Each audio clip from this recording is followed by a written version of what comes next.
Looks like it's just the attendance keep going down. कुछ दिन की बात और है, फिर तो कहाँ जाओगे? Sairam ma'am.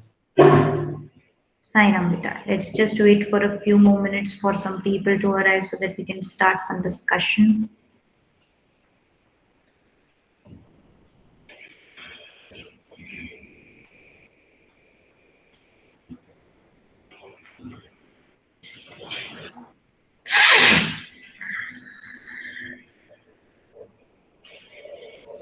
Sairam ma'am.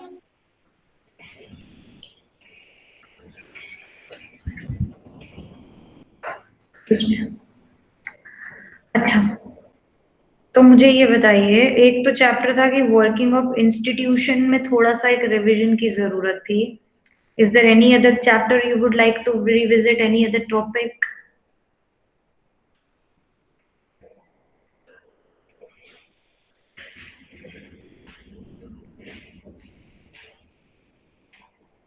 I'll pick up with the working of the institutions from here.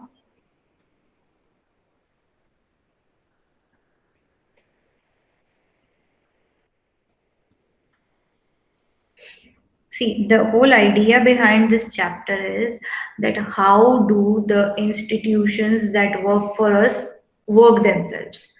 शुरुआत इस चैप्टर की मेमो से हुई थी, that there used to be a memorandum, or in short it is called memo. It is basically a type of notice that is sent to the people who are working in the office that from now on this will happen, from now on this will happen. See, everything is not put up on board. Sometimes some things are sent to us as well while we are working in the school कि ये चीज announce करनी है, आपको ये चीज लिख के देनी है, आपको ये काम करके देना है, you have to sign there, you have to sign there. There are a lot of things, a lot of functions that an institution has to perform to work efficiently. अब ये institutions कैसे काम करते हैं, हम इनको बड़े स्केल पे जाके देख रहे हैं, that how the office of prime minister works, how the office of president work, what do they have to work, what and how they exactly fulfill their roles. उस चीज के ऊपर है ये. So is there anything specific from the chapter that you would like to ask? Because from my perspective, I find this chapter very straightforward, but even then, if you are facing some problem, just tell me what exactly the problem is so that I can help find a solution for you. Yes.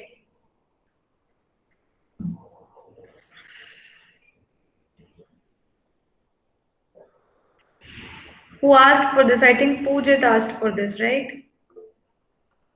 Okay, you wanted a quick revision only. All right. See, the basic idea is that the president is just a nominal head. He is bound by certain rules and regulations because he is not exactly elected by the popular people. He is elected indirectly. The prime minister, on the other hand, is directly responsible to people. His job is more in danger, basically.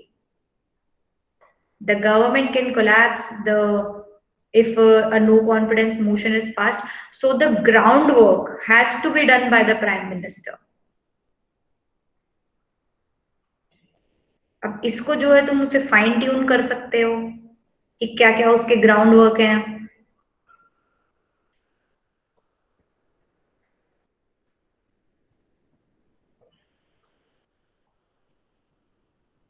बेटे इतने आराम आराम से क्यों आ रहे हो तुम लोग क्लास में? Sairam ma'am. I'm not exactly expecting an excuse. It was a rhetorical question. It means that you should come early. There are 30 of you, there are 16 of you, 17 of you present here. अरे भाई क्या कर क्या रहे हो तुम लोग? What exactly do you want to achieve by doing this? Bhupendra class का टाइम 1:30 होता है. You cannot just stroll around and come at any time you want.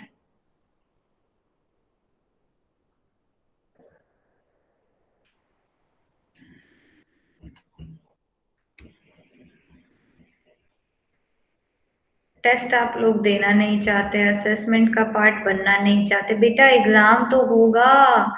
nobody can help you.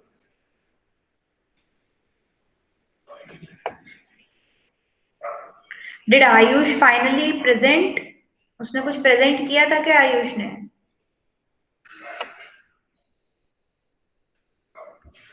I just need to confirm two things. There are two people I'm little bit confused about. Ayush और गुनिका ने अपनी PPT present करी थी या नहीं? Can you guys help me? Ma'am Gunika ने तो नहीं की। मैम आयुष ने करी थी। आयुष ने करी थी, गुनिका ने करी थी? No ma'am. No ma'am. Okay. For some reason I feel like इसके मार्क्स एंटर नहीं हुए। खैर कोई बात नहीं, I'll recover it.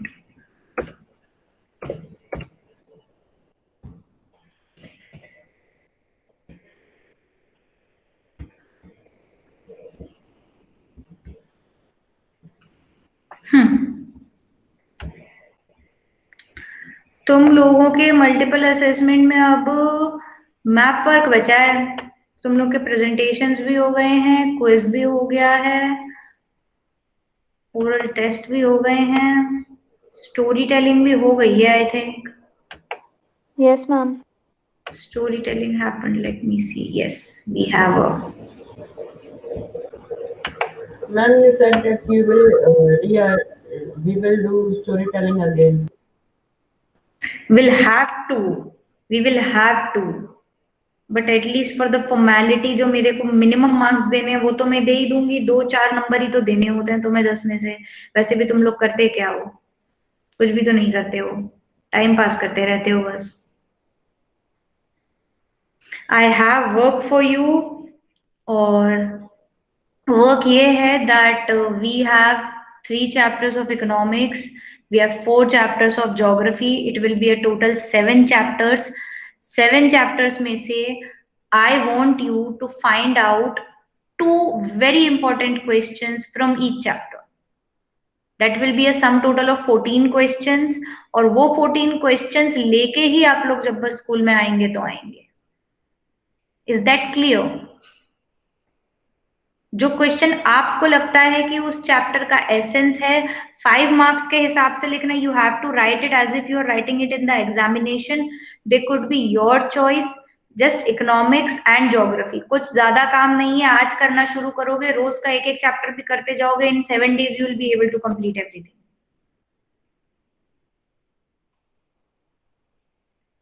ठीक है? इसमें कोई कंफ्यूजन है, कोई सवाल है तो पूछो। You can take help of internet, you can take help of your copy, you do not need to memorize everything। I just want you to structure the answer। मैं चाहती हूँ आप लोगों का आंसर का स्ट्रक्चर सही हो, वो एक जगह पे क्लियरली कंसाइसली समझ में आए।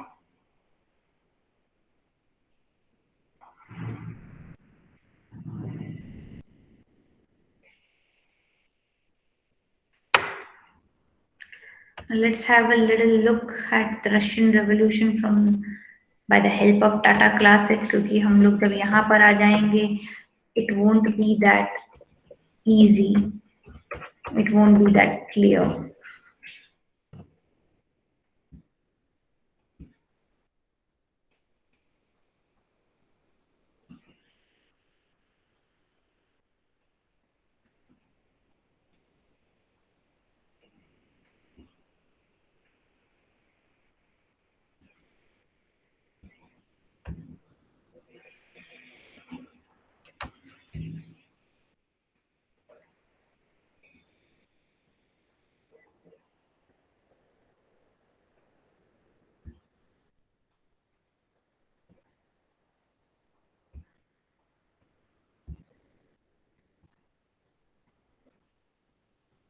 बेटा बुक खोल के देखो, चैप्टर के नाम भी पता चल जाएंगे।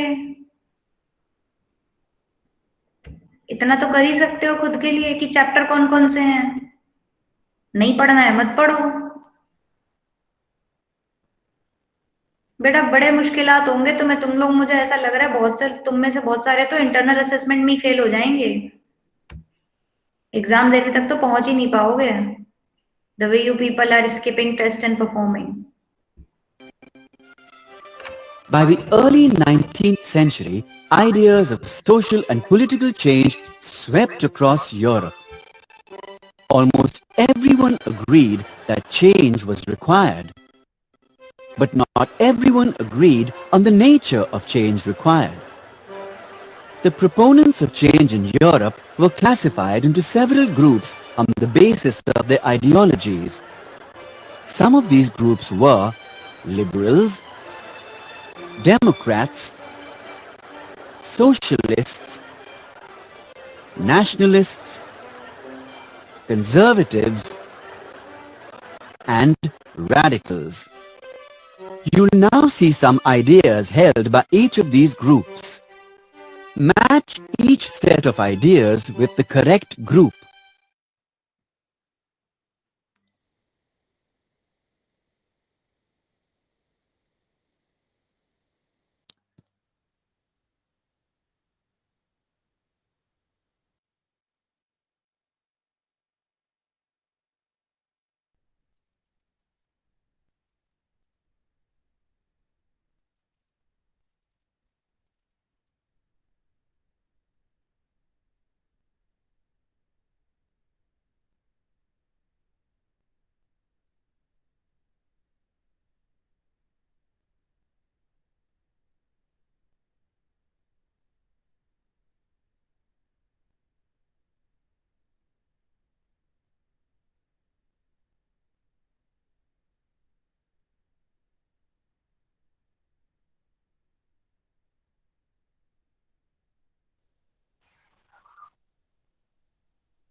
Up until the 20th century, Russia was still under autocratic rule. The Tsar, Nicholas II, ruled by will and was the sole source of law and justice in the empire. He was not responsible to the parliament. His autocratic rule was supported by the nobles who possessed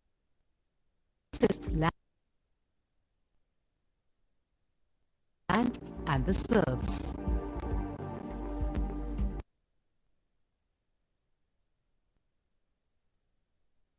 The majority in Russia were serfs.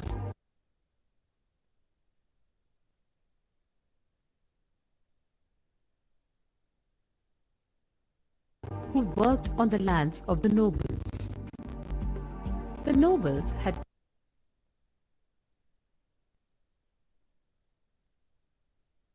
complete control over the serfs. They could punish them in any form and even sell them as chattels if they felt the need. The middle class in Russia was relatively small in size and did not have much say in matters of the state. They were rather disillusioned by the backwardness that prevailed in Russia. Unhappy with their wretched state, the peasants and workers asked for improvement, which was denied by the Tsarist regime. This led to the two famous revolutions in Russia, one in 1905 and the other in 1917, when the autocratic rule of the Tsar finally ended. Let us learn more about the factors that led to the 1905 revolution.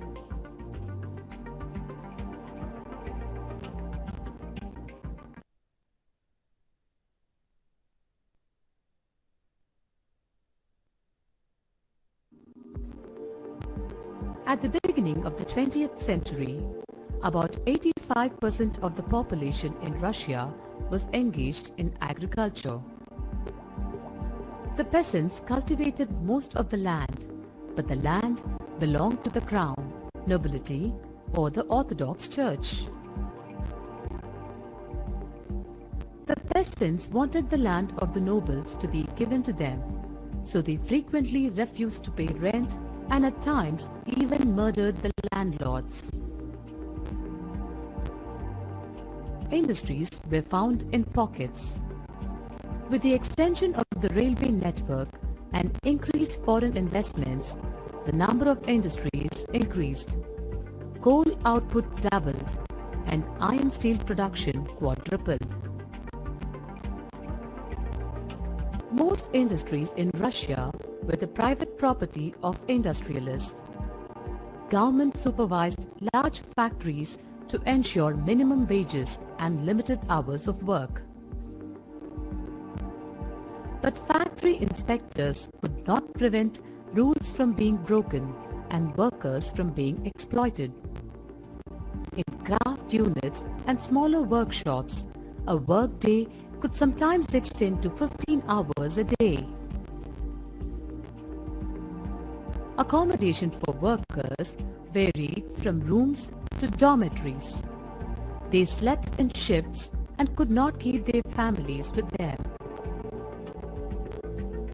Women made up 31% of the factory labor force by 1914, but they were paid less than men. They were paid almost between half and three-quarters of a man's wage. Workers were divided into social groups depending on the level of skill and training required for a job. Despite divisions, workers united to strike when they disagreed with the employers on matters of dismissal or work conditions. All political parties were illegal in Russia. The Russian Social Democratic Workers' Party was founded in 1898 by the socialists who were influenced by Marxist idea. However, because of government policing, it had to operate as an illegal organization. It set up a newspaper, mobilized workers, and organized strikes. Socialists were active in the countryside through the late 19th century. They formed the Socialist Revolutionary Party in 1900. This party struggled for peasants' rights and demanded that land belonging to nobles be transferred to peasants. Together, the Social Democrats and Socialist Revolutionaries worked with peasants and workers during the revolution of 1905 to demand a constitution.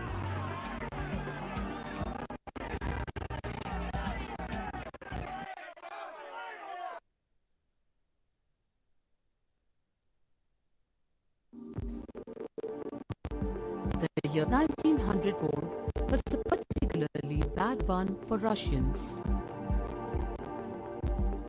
They suffered a series of defeats in the Russian-Japanese War because they were ill-equipped and badly trained. This created an atmosphere of discontent. Prices of essential goods rose so quickly that real wages declined by 20%. Workers formed associations for their demands to be heard. When 4 members of one such association, Assembly of Russian Workers, which had been formed in 1904, were dismissed at the Putilov Iron Works, the workers demanded industrial action. Over the next few days, over 100,000 workers in St. Petersburg went on a strike demanding a reduction in the working day to 8 hours, an increase in wages, and improvement in working conditions. On 22nd January 1905, a procession of workers led by Father Gapon reached the Winter Palace to present a petition of demands to the Tsar. Gapon hoped that the Tsar would listen to their demands to reduce the discontent.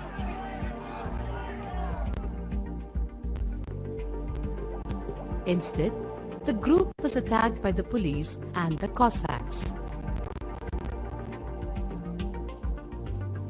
Over 100 workers were killed and about 300 wounded.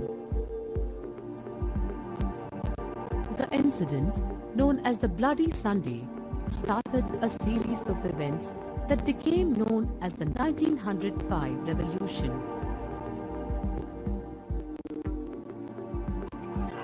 Strikes took place all over the country, and universities closed down when student bodies staged walkouts. Lawyers, doctors, engineers, and other middle-class workers established the Union of Unions and demanded a constituent assembly. Threatened by the events of the revolution, the Tsar issued a document that promised to guarantee civil liberties. This was known as the October Manifesto. It attempted to check the autocratic power of the Tsar. The Tsar allowed the creation of an elected consultative parliament, or Duma, in May 1906, which he dismissed after 75 days. He re-elected the second Duma within 3 months. In order to restrict people from questioning his authority, he changed the voting laws to ensure the third Duma was packed with conservative politicians. Liberals and revolutionaries did not find representation here.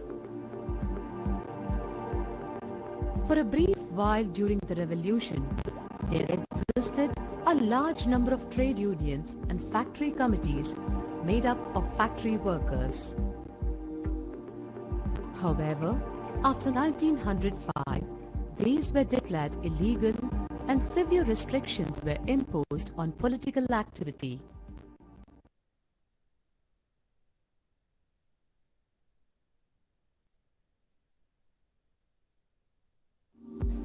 What was the demand from the peasants for the lands they were cultivating?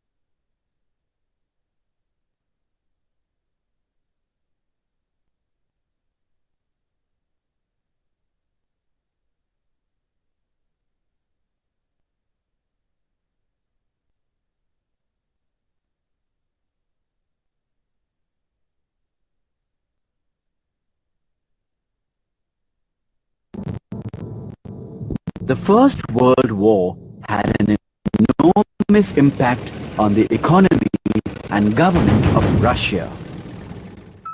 Shortage of food and hunger strikes prevailed across the country. By the end of February, a large number of workers were on strike. Workers in cities like Petrograd and Moscow came onto the streets demanding higher food rations. The workers were also angered by the social divide. The river Neva that flowed across the capital city of Petrograd seemed to divide the city in 2 halves. Workers' quarters and factories were mainly placed along the right bank of the Neva. The left bank of the Neva was dominated by elite structures such as the Winter Palace, the official buildings, and the palace where the Duma met. While the elite class living on the left bank of the Neva led a comfortable life, the workers living on the other side of the river suffered food shortages. Triggered by the food shortages and the oppression by the rich, the February Revolution of 1917 began with a wave of strikes. On 22nd February, a lockout took place at a factory on the right bank.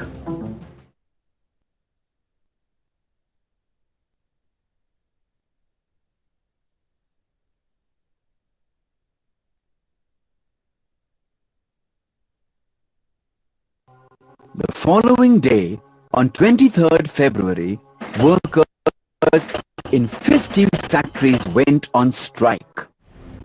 Subsequently, men were fired upon and shops were closed. Demonstrations and rallies were held to demand bread. Women also joined the strikes, as a result of which February 23rd came to be known as International Women's Day. Protesters marched from the factory areas to the heart of the capital, the Nevsky Prospect. The workers surrounded the government buildings and other elite quarters. In turn, the government imposed a curfew. On the following day and the day after, the workers returned to protest. Thus, on 25th February, the government suspended the Duma. On 26th February, demonstrators returned to the streets.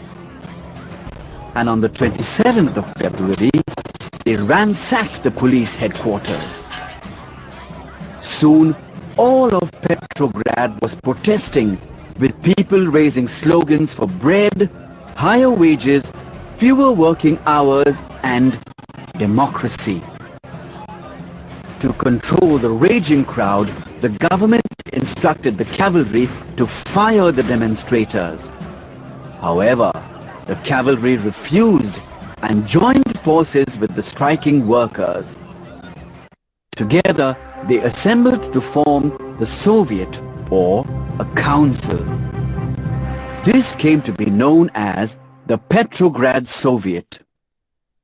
This took place in the same building where the Duma met. The Soviet decided that the Tsar, Nicholas II, must abdicate, so they sent a delegation to meet him on 1st March.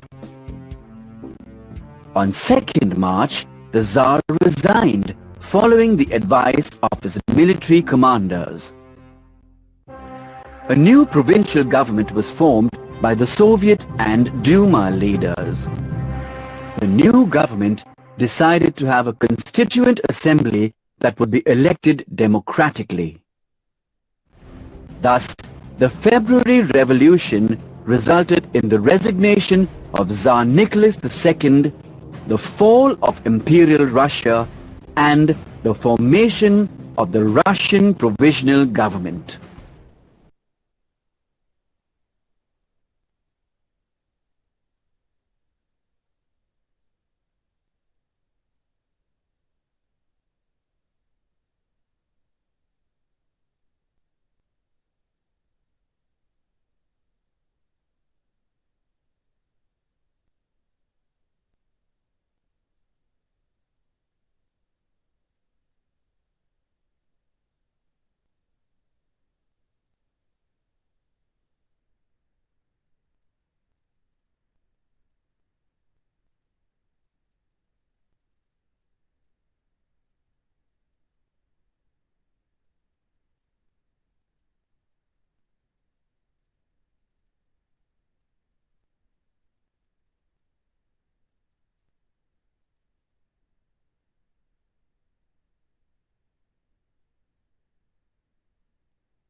In October 1917, Russia experienced an important transition that heralded a new future. This year has been earmarked in history as it was responsible in transforming Russia into a communist, socialist nation. Vladimir Lenin led the Bolsheviks, a faction of the Marxist Russian Social Democratic Labour Party that managed to overthrow the provincial government. The Bolsheviks then established what was popularly known as the Soviet Republic, that is, a workers' state. They also made peace with Germany by signing the Treaty of Brest-Litovsk.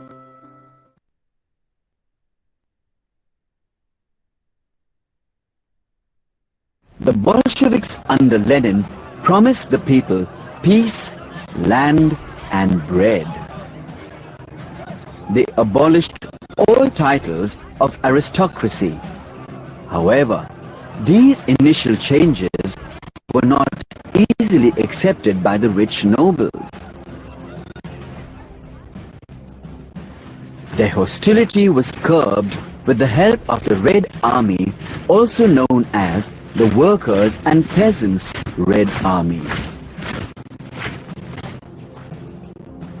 The Bolsheviks seized the property of large landowners and capitalists. They declared that all land belonged to the people. Right. In cities, Bolsheviks imposed the division of large houses according to family requirements. The factories were taken over by the government and handed over to a committee of workers who were to run it. The banks too were nationalized.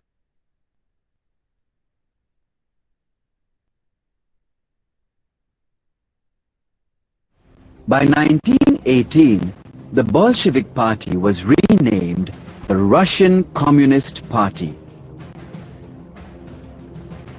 Over the years, it was the only party that participated in the parliamentary elections. As a result, the Soviet Republic became a one-party state. Trade unions were kept under the control of the party. A secret police called the Cheka was formed. It punished those who spoke against the new government. The young artists and writers that had been greatly inspired by the Bolshevik ideologies and supported the revolution were soon left disillusioned by the restrictions imposed by the government.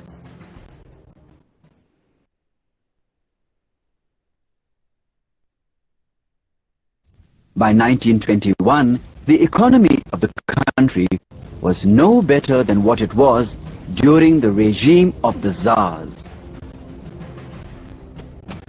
The workers had proven to be incompetent in running factories. The peasants too were hoarding food grains. And added to the wars was a period of severe drought. At this critical juncture, Lenin introduced the new economic policy which aimed at a mixed economy which he called state capitalism. Under the new policy, the Soviet government would have control over major industries, trade, and banking. On the other hand, individuals would be able to sell their food grains in open markets. Individuals could also open their own stores and set up small factories. All these changes helped in improving the Soviets' economic health for some time. After the death of Lenin in 1924, the Soviet once again faced a series of socio-economic upheaval.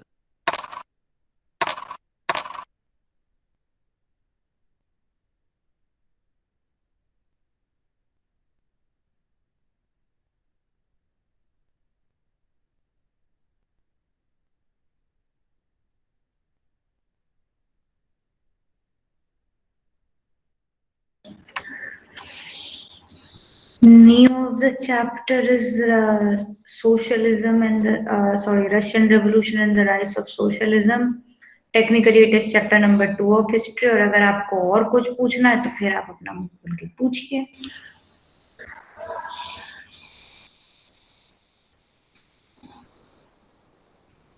Okay, so that will be all for today. इसको थोड़ा और घिसते हैं और पढ़ते हैं. Sairam. Sairam, ma'am. Sarah, ma'am. Sarah, ma'am.